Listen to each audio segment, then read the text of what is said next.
خاص طور پر جب اس کسی بھی اسلامی مبلغ کی بات ہوتی ہے تو مفتی عبدالرحمان عابد کا نام انتہائی قدر کی نگاہ سے دیکھا جاتا ہے۔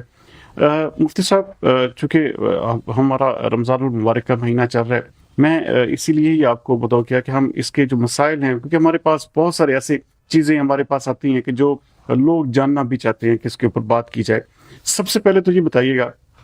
کہ رمضان المبارک کے مہینہ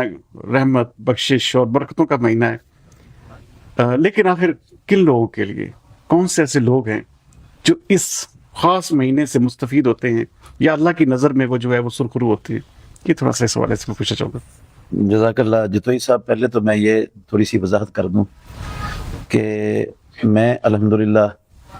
ایک تو میرا مقصد دنیا کا وصول نہیں ہے، صرف اللہ کے دین کو اللہ کے بندوں تک پہنچانے کی خاطر لوگ جہنم سے بچ جائیں، لوگوں کی تربیت ہو جائے، اصلاح ہو جائے، ان کی دنیا اور آخرت سنور جائے۔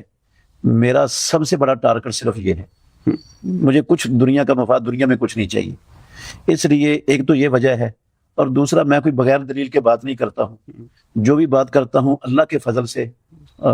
دلیل کے ساتھ کرتا ہوں، اور دلیل قرآن مجید کی آیت ہوتی ہے یا رسول اللہ صلی اللہ علیہ وسلم کی سنت اور حدیث ہوتی ہے، اس کے علاوہ میری کوئی بات ہوتی نہیں۔ اس وجہ سے الحمدللہ لوگ قبول بھی کرتے ہیں، لوگوں کے اندر پذیرائی ہے،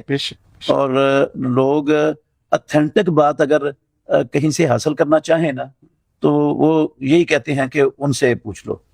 جو بات ہوگی وہ دلیل کی بنیاد پر ہوتی ہے۔ یہ کہنا نہیں چاہیے، لیکن آپ کو کہا جاتا ہے کہ اگر انڈیا میں ذاکر نائک ہے تو ہمارے پاکستان میں مفتی عبدالرحمان عابد ہیں، یہاں تک آپ کو ریٹ کیا جاتا ہے۔ یہ ایک ظاہری بات ہے کہ آپ کا علم، آپ کا جو ایک قسم کا کا پورا ایک جرنی ہے، وہ اس چیز کو ڈیفائن بھی کرتا ہے کہ آپ یہ مقام ڈیزرو کرتے ہیں۔ بس مقام تو اللہ دیتا ہے، اخلاص کی بنیاد پر ملتا ہے، اللہ جس کو دے اس کو مل جاتا ہے۔